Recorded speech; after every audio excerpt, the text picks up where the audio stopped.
Hello students, IIT brain में आप सभी का स्वागत। आज जिस टॉपिक पे हम डिस्कस करेंगे उसका नाम है चार्जिंग बाय इंडक्शन।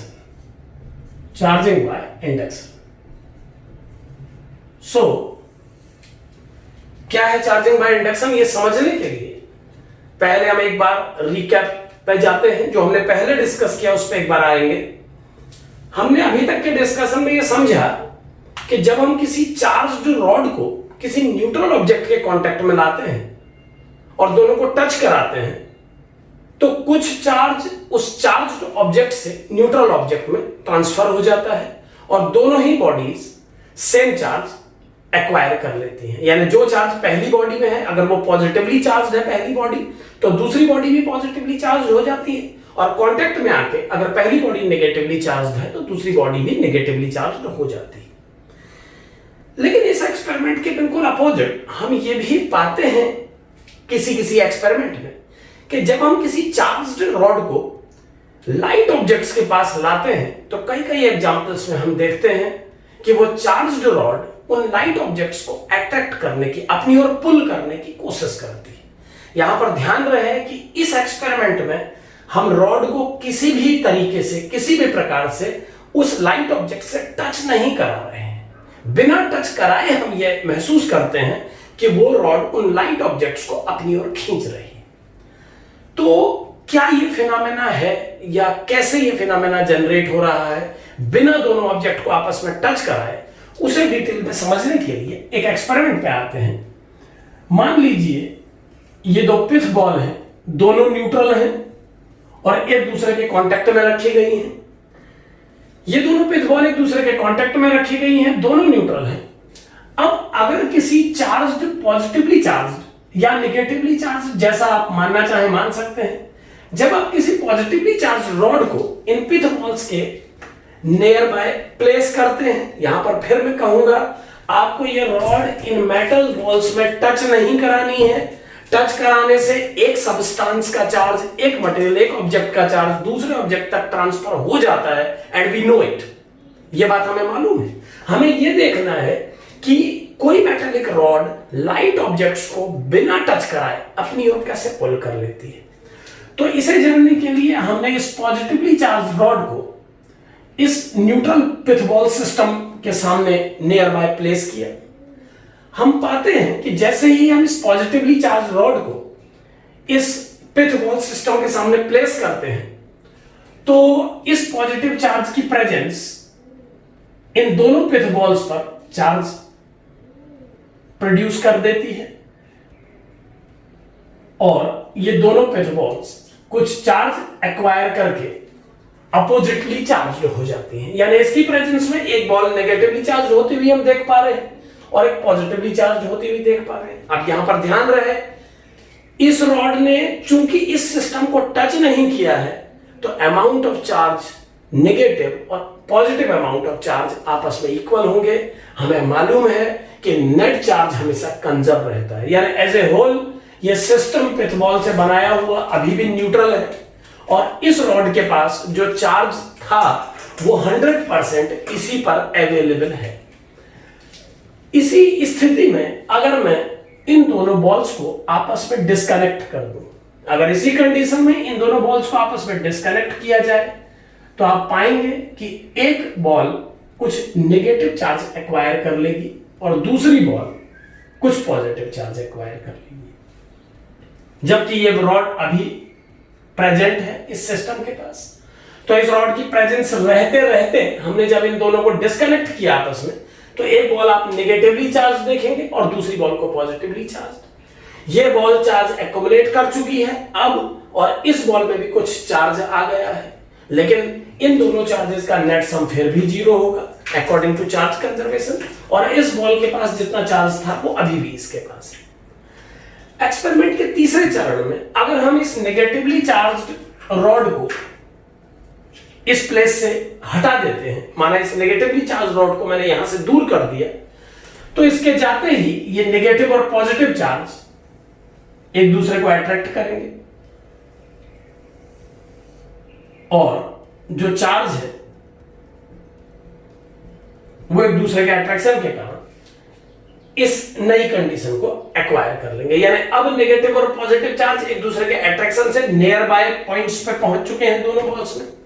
और फाइनली अगर इन दोनों बॉल्स को माफ कीजिएगा, इन दोनों बॉल्स को अगर दूर कर दिया जाए तो दोनों को दूर कर देने के बाद ये जो नेगेटिव चार्ज है इस बॉल में सिमेट्रिकली अवेलेबल हो जाएगा और ये पॉजिटिव चार्ज इस दूसरी बॉल में सिमेट्रिकली अवेलेबल हो जाएगा। तो क्या हमने समझा इस एक्सपेरिमेंट से, एक बार इसको समराइज करते हैं। हमने देखा कि एक पॉजिटिवली चार्ज रॉड जिसे टच नहीं किया गया है इस पिथ बॉल सिस्टम से, पिथ बॉल फोमी मटेरियल की बॉल्स होती हैं जिन्हें मटेरियल पेंट से पेंट कर दिया जाता है ताकि वो वेल चार्ज को अपने में प्लेस कर सके। तो ये नेगेटिव चार्ज इस बॉल पे डेवलप हुआ, ये पॉजिटिव इस बॉल पे, इसकी प्रेजेंस है, लेकिन इन दोनों का नेट सम 0। अभी भी बॉल्स कांटेक्ट में है। इनका कांटेक्ट हटाने के बाद अगर रॉड यहां पर अवेलेबल है अभी भी, तो नेगेटिव और पॉजिटिव सेपरेट हो चुके हैं।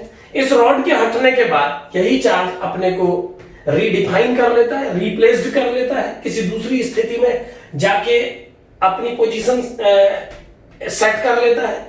और फाइनली जब इन दोनों बॉल्स को एक दूसरे से दूर किया जाता है तो एक बॉल नेगेटिवली चार्ज हो जाती है यूनिफॉर्मली और दूसरी पॉजिटिवली चार्ज हो जाती है। तो इस प्रोसेस में हमने देखा कि इस रॉड को टच किए बिना इस दूसरी बॉल, ये दोनों बॉल्स को चार्ज किया जा पा रहा है। तो जब हम किसी प्रोसेस में बिना किसी चार्ज्ड बॉडी के टच किए एक न्यूट्रल बॉडी में चार्ज डेवलप कर देते हैं तो यह प्रक्रिया इंडक्शन या इलेक्ट्रोस्टैटिक इंडक्शन कहलाती है। यहां पर यह बात बिल्कुल ध्यान रखने की जरूरत है कि इलेक्ट्रोस्टैटिक इंडक्शन से किसी भी बॉडी में चार्ज को प्रोड्यूस नहीं किया जाता है, नेट चार्ज 0 ही रहता है। इस एक्सपेरिमेंट में भी हम देख पा रहे हैं कि पूरी प्रक्रिया में चूंकि इस रॉड ने इस सिस्टम को टच नहीं किया था तो रॉड के पास जितना पॉजिटिव चार्ज था वो फाइनली जब रॉड यहां से रिमूव की गई तो उस रिमूव्ड रॉड में भी वो चार्ज अवेलेबल था। जो चार्ज इन दोनों बॉल्स ने एक्युमुलेट किया है वो चार्ज इन्हीं बॉल्स का है। यानी जब हमने इस रॉड को इन दोनों बॉल सिस्टम पे प्रेजेंट किया तो पॉजिटिव चार्ज के अट्रैक्शन से कुछ इलेक्ट्रॉन्स नियर बाय पॉइंट पर पहुंच गए और अपोजिट पॉइंट जो था वो इलेक्ट्रॉन डेफिशिएंट हो गया। इसी प्रक्रिया को जब आगे बढ़ाते बढ़ाते फाइनली इस स्टेज तक लाया गया और रॉड डिस्कनेक्ट कर दी गई तो जितना नेगेटिव चार्ज इस बॉल पे अवेलेबल पाया गया उतना ही पॉजिटिव चार्ज इस दूसरी बॉल पे अवेलेबल पाया गया। तो इस प्रक्रिया में किसी भी प्रकार के चार्ज को प्रोड्यूस नहीं किया गया, केवल चार्ज को प्लेस शिफ्ट किया गया। एक बॉल पर इलेक्ट्रॉन की संख्या बढ़ाई गई और एक बॉल पे इलेक्ट्रॉन की संख्या घटाई गई। तो जब हम किसी एक्सपेरिमेंट में बिना बॉडी को टच किए न्यूट्रल बॉडीज में चार्ज डेवलप करते हैं या चार्ज को रिप्लेस करते हैं कह लीजिए, तो उस प्रक्रिया को इलेक्ट्रोस्टैटिक इंडक्शन कहा जाता है। जो पहला एग्जांपल मैंने दिया था कि क्यों कोई charged body small light objects को अपने में अट्रैक्ट करती है, तो उस एक्सपेरिमेंट का जो रीजन है, जो कॉज है, वो भी इसी एक्सपेरिमेंट के अंदर छुपा है। जब हम किसी चार्ज्ड रॉड को किसी लाइट ऑब्जेक्ट के सामने लाते हैं, किसी लाइट न्यूट्रल ऑब्जेक्ट के सामने, तो इस चार्ज्ड रॉड की प्रेजेंस इंडक्शन के कारण, इस चार्ज रॉड की प्रेजेंस इंडक्शन के कारण इस न्यूट्रल स्मॉल ऑब्जेक्ट के नियर बाय प्लेसेस को निगेटिवली चार्ज कर देती है और फार प्लेस को पॉजिटिव चार्ज। नेट चार्ज 0 ही बना रहता है, ध्यान रहे इस न्यूट्रल बॉडी का नेट चार्ज 0 ही बना रहता है। और फिर चूंकि ये लाइट ऑब्जेक्ट है, इसका वेट कम है, तो इस प्लस चार्ज के अट्रैक्शन के कारण, इस प्लस और नेगेटिव के बीच में लगने वाले अट्रैक्शनल फोर्स के कारण ये प्लस चार्ज इस स्मॉल लाइट ऑब्जेक्ट को अपनी ओर अट्रैक्ट करने की कोशिश करता है। यहां पर यह भी ध्यान रखना चाहिए कि इस प्लस चार्ज से इस प्लस चार्ज को रिपल्सन भी मिल रहा है, लेकिन अगर हम ध्यान से देखें तो जो नियर बाय नेगेटिव चार्ज है उसकी डिस्टेंस पॉजिटिव चार्ज से कम है, जबकि पॉजिटिव चार्ज की डिस्टेंस पॉजिटिव चार्ज से ज्यादा है। तो clearly by Coulomb's law force between plus and minus will be more in magnitude in comparison to repulsion between plus and plus. तो प्लस प्लस का रिपल्सन कम है, प्लस से माइनस का अट्रैक्शन ज्यादा है, जिसकी वजह से लाइट ऑब्जेक्ट को ये चार्ज्ड बॉडी अपनी ओर पुल करती है। तो इलेक्ट्रोस्टैटिक इंडक्शन एक न्यूट्रल बॉडी में चार्ज डेवलप करने की प्रोसेस है किसी चार्ज्ड बॉडी की हेल्प से, बिना उसे टच किए।